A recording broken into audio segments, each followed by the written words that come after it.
the fifth largest country in the world, larger than the continental United States, 4 times the size of Mexico and more than twice the size of India, with over 5,000 miles of coastline, the only Portuguese-speaking country in the continent. On Saturday, February 6, 2010, we leave New York. We fly across the equator. On Sunday, February 7th, in the heart of the summer, we arrive in Rio de Janeiro, Brazil.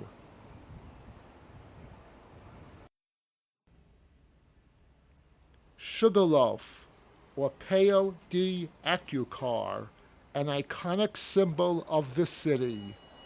The first stop on the way to the summit is Morro da Urca, a 705-foot mountain. The trip to each level takes 3 minutes. Here we enjoy splendid views of Rio de Janeiro and Christ the Redeemer.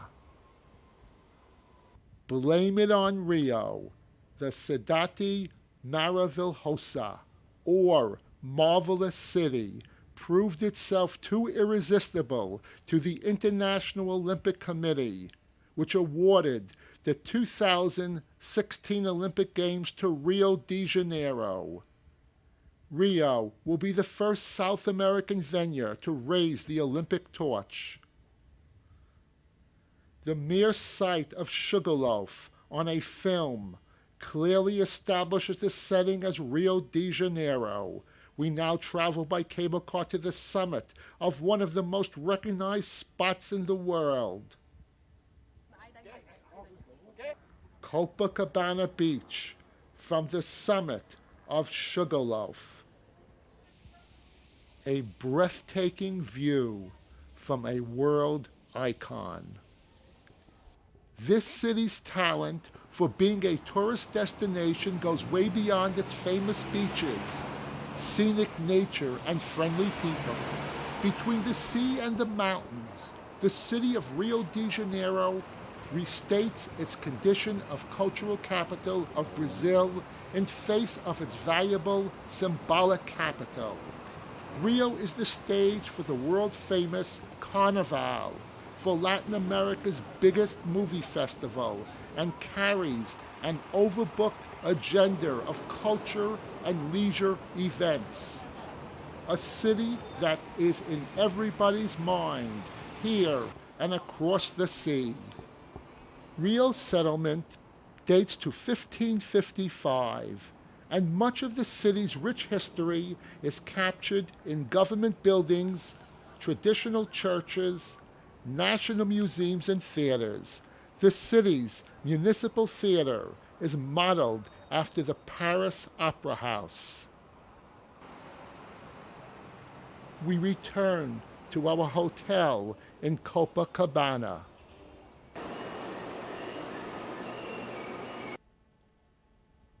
Cristo Redentor, or Christ the Redeemer, is considered to be the Rio wonder.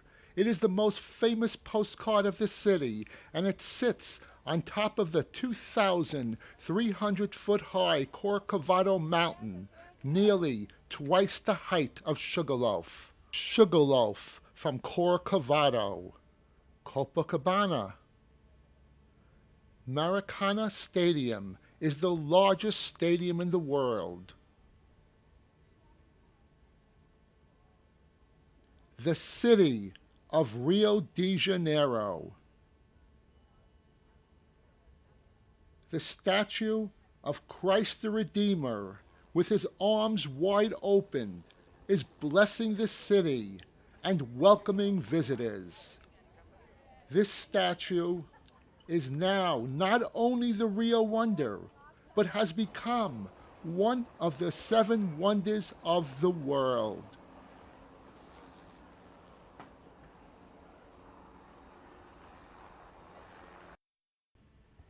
Ipanema is the most upscale area of the city. Its beach is a perfect place to sunbathe, people watch, and practice beach volleyball. As you stroll along the beach, you catch a cross-section of the city's residents, each favoring a particular stretch. One area is dominated by families, another is favored by the gay community. And of course, there is a meeting point for young, beautiful, and tuned-in people. As far as the girl from Ipanema, she now resides in the Rio Nursing Facility.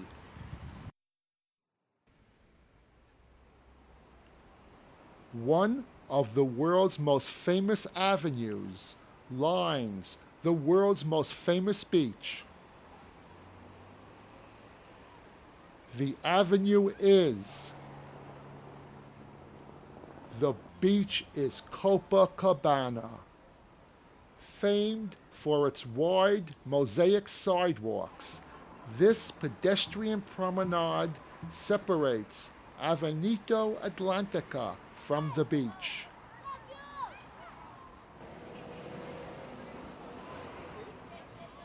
The bay is welcoming, the view is stunning, and the beach spectacular.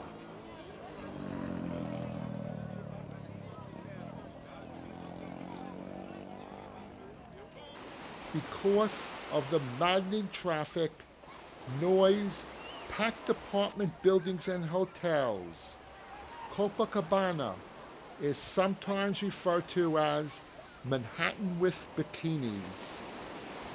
This 2-mile stretch, packed to the gills on sunny days with sunbathers and vendors, is the pride of Rio. Copacabana from our hotel room veranda.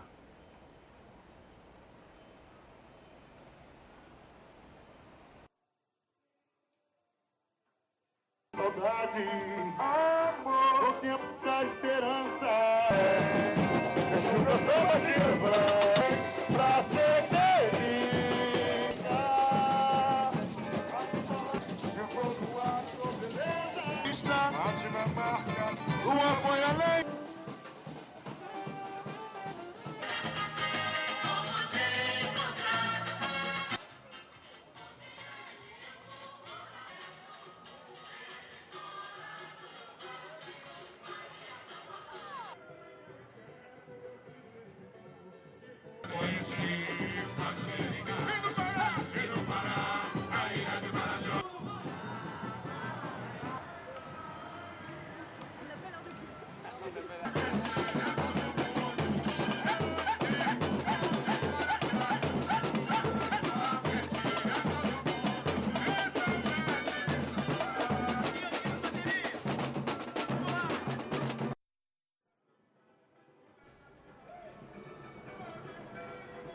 The incredible sceneries of this city have become poetry, lyrics, and movie classics.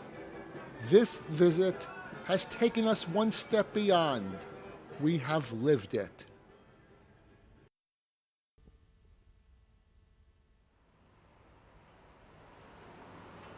The elegance of Europe and the spirit of South America live side by side in Buenos Aires.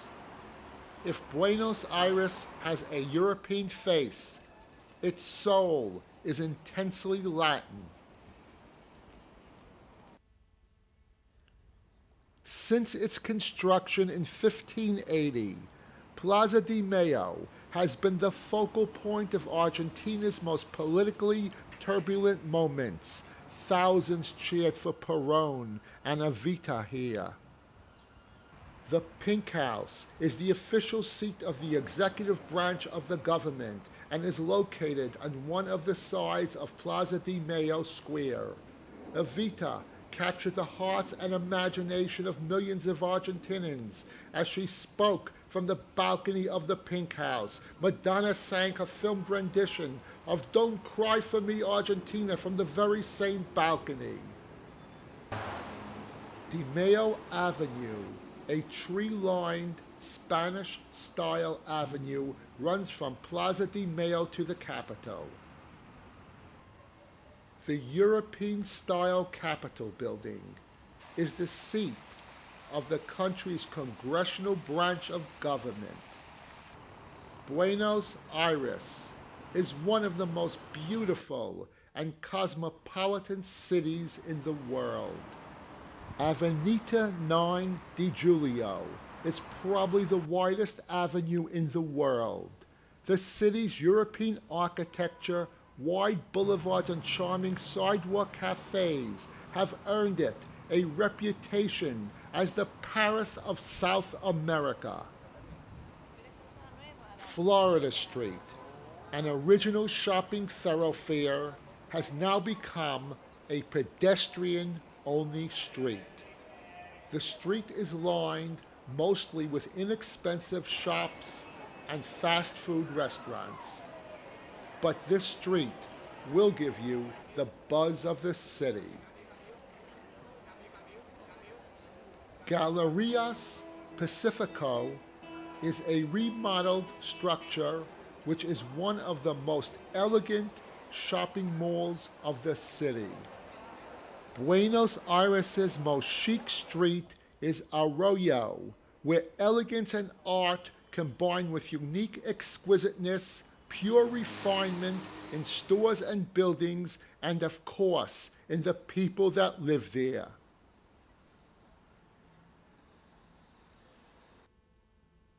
Puerto Madero is the image of the new Buenos Aires. Puerto Madero was born with the recycling of century-old docks. The brick warehouses are now modern lofts. The port is now the city's youngest and most opulent neighborhood. The pedestrian swing bridge is a work of art dangling over the waters of the harbor. According to the artist, the bridge represents the figure of a couple dancing tango. San Telmo district is the heart of the first city. Plaza de Rigo is the first plaza in the city, and tango is the dance of Buenos Aires.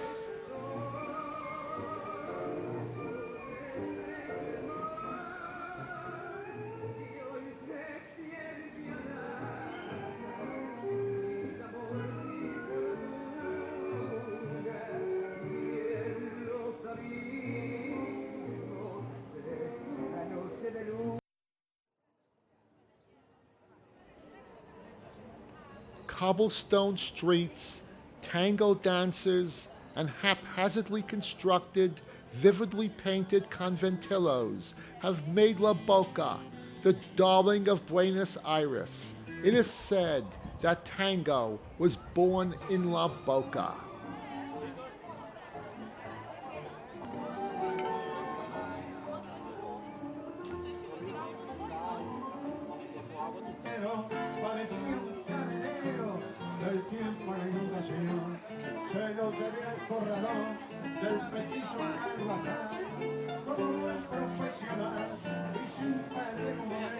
It takes two to tango, and San Telmo and La Boca are the place to find it.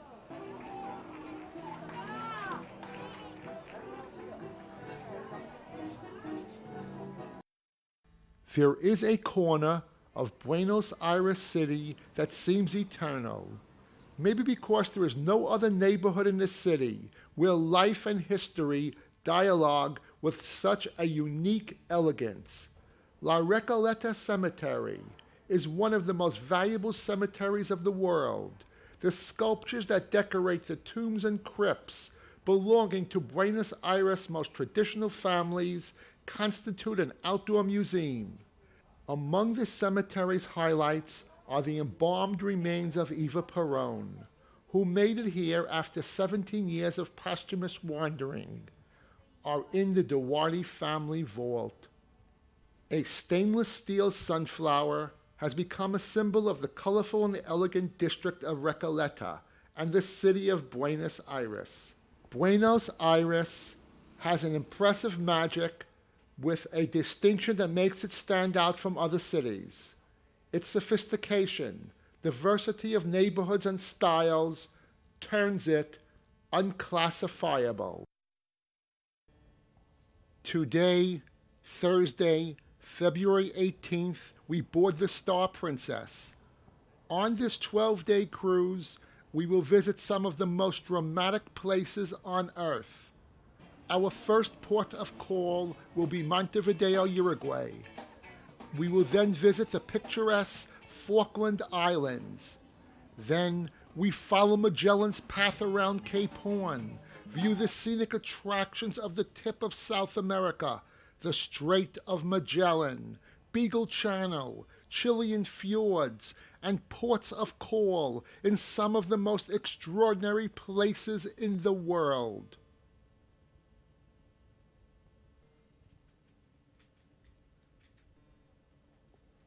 Nested between Brazil and Argentina, Uruguay is the second smallest country in South America. More than half of the nation's population of 3 million reside in the capital of Montevideo. Montevideo's finest square, Plaza de la Independencia, or Independence Square, is flanked by sprawling government buildings. This capital city is the southernmost capital on the continent. Avenida 18 de Julio is the city's main street. Pedestrian-only streets are filled with shoppers. The city doesn't have the whirlwind vibe of Rio de Janeiro or Buenos Aires, but it is a charming old city made up of colonial architecture, parks, historic monuments, and plazas. Montevideo is rated as having the highest quality of life of any city in Latin America. Mercado del Porto, or Old Port Market, is a restored building of vaulted iron beams and can be a lunch experience. On a continent with a turbulent past, Uruguay has parlayed the human and natural resources into a history of success. We have truly enjoyed our visit to Uruguay. We reboard the Star Princess. Probably few people have heard of this place before 1982. The Falkland Islands are best remembered as the cause of the 1982 war between Argentina and the United Kingdom. Stanley is the capital and the only city on the islands.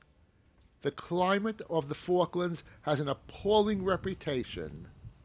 Cold gale winds are frequent, and it rains or snows lightly about 250 days a year. The terrain is mostly barren, and no trees grow on the islands. Gypsy Cove is a popular picturesque beach and is one of the best sites in the area for spotting typical Falklands wildlife. Gypsy Cove is also home to a penguin colony, with several hundred breeding pairs of Magellanic penguins. When a cruise ship visits the Falkland Islands, the population of the islands double. The Falkland Islands is an overseas territory of Britain, independent in every way except for defense and foreign affairs. We return to Stanley and reboard our tender. At 6 p.m., the Star Princess will pull its anchor and leave the coast of the Falkland Islands.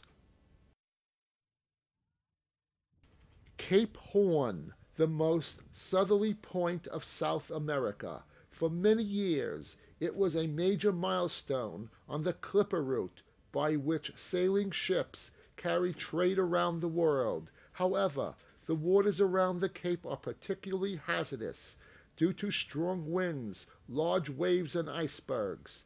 These dangers have made it notorious as a sailor's graveyard. The Cape is also the traditional dividing line between the Atlantic and the Pacific Oceans. Through the night, the Star Princess navigated westbound through the Beagle Channel for Ushuaia. Ushuaia is the world's southernmost city, situated on the Patagonian Peninsula, overlooking the historic Beagle Channel.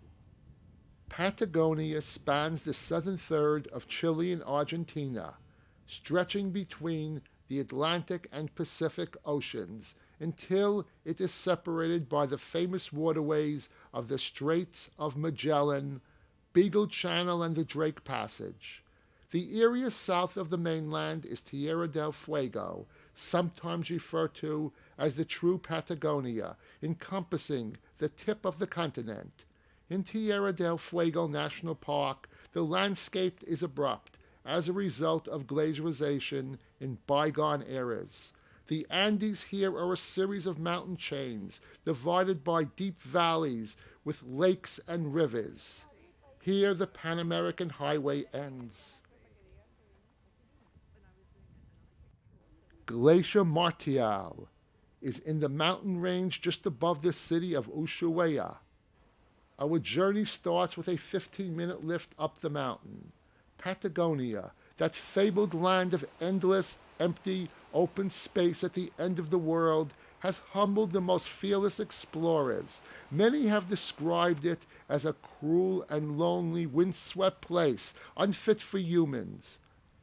Darwin called Patagonia wrenched and useless, yet he was deeply moved by its desolation and forever attracted to it. It is here the Andes Mountains descend into the ocean. I found this area rugged and remote enough to be cherished, yet accessible and comfortable enough to be enjoyed. Ushuaia City, known as the end of the world, is a good starting point for our visit to Patagonia.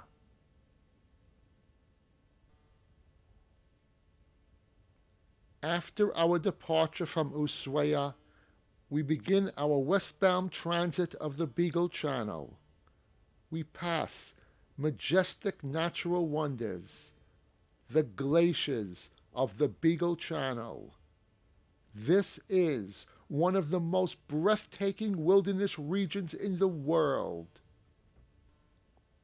We continue proceeding along the Beagle Channel until we reach the Cockburn Channel, where we will begin our transit north towards the famous Magellan Straits. After we cruise the scenic Magellan Straits, we then enter the Amalia Sound. At the end of the Amalia Sound is the second largest ice field in the world, second only to Greenland. This ice field, which lies on the Andes Mountains, is divided between Chile and Argentina. We view the Amalia Glacier.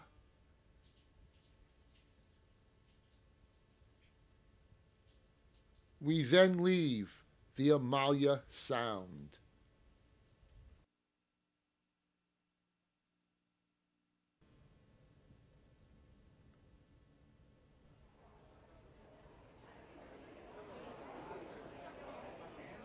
As we cruise towards our port of call in Chile, we enjoy our formal evening as we party aboard the Star Princess.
The Star Princess anchors off the coast of Puerto Montt, a jump-off point for scores of destinations throughout Chile's Lake District.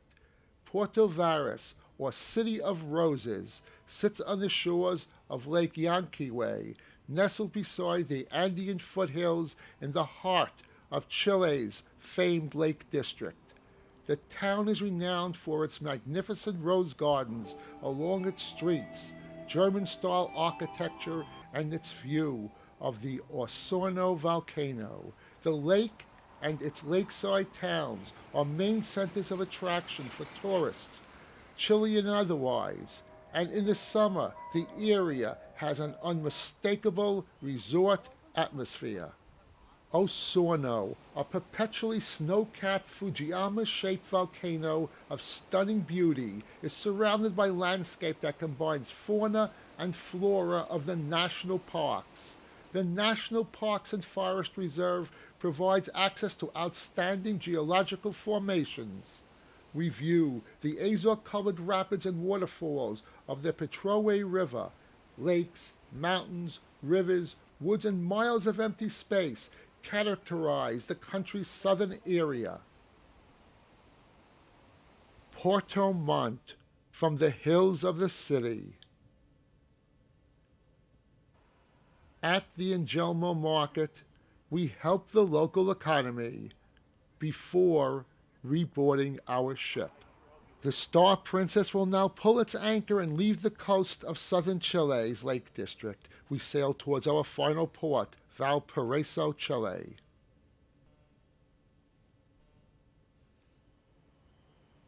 Valparaiso, a bay bordered by steep hills, stately old Victorian homes and funiculars.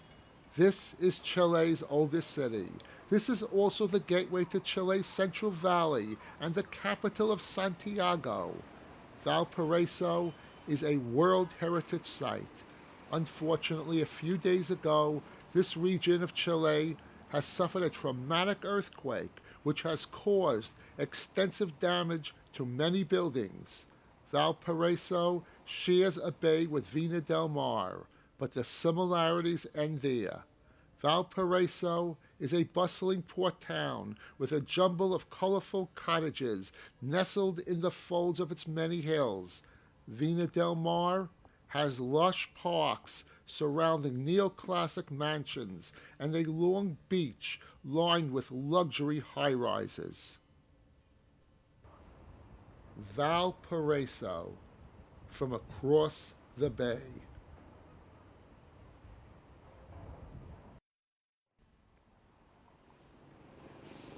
Hemmed in on both sides by the Andes and the Pacific Ocean, more than 6 million Chileans live in this capital. Santiago is the capital of one of the most southern and remote countries in the world. The city center is comprised of crowded streets and bustling plazas. It is as orderly as it is chaotic. Plaza de Armas has been the symbolic heart of Chile and its political, social, religious, and commercial center. The plaza teems with life, vendors selling religious icons, artists painting the activity around them, street performers entertaining, and of course tourists, clutching guidebooks. Palacio de la Moneda and other government buildings line Constitution Square, the country's most formal plaza. There are old streets dispersed throughout downtown that take Santiago to the past century. There is New York Street, where the stock exchange and the financial world are located.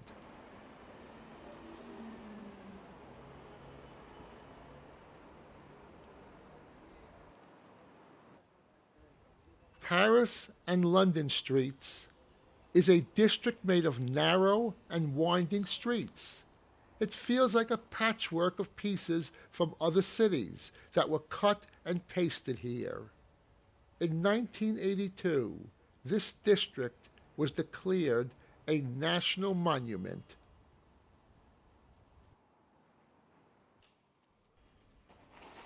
San Cristobal Hill is one of Santiago's most popular tourist attractions.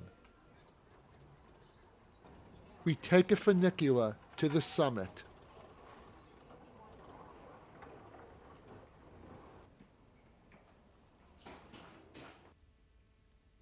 A privileged view of the city can be enjoyed from this point.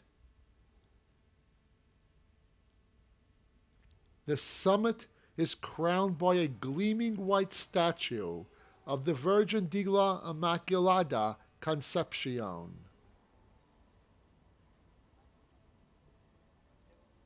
It is believed that the Virgin Mary is blessing and protecting the city of Santiago. We descend San Cristobal Hill.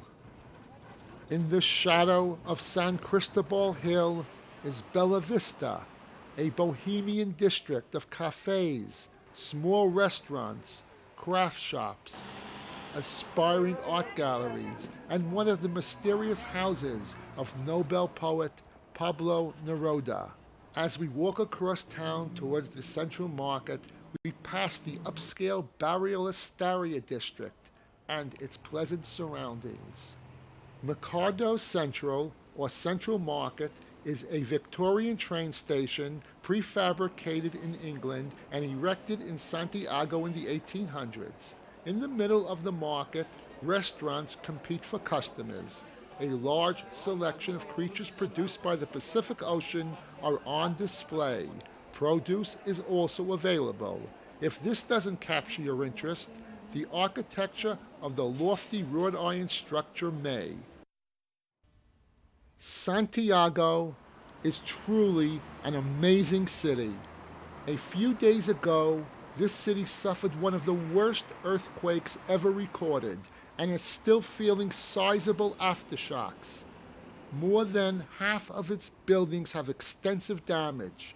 Yet, the city, amazingly, is functioning well. Over the past month, we have visited the best of 5 different countries. South America is a land rich in culture, art, and tradition. Memories of what we have seen and experienced here will always remain with us. Late in the evening of March 6, 2010, we leave Santiago, Chile.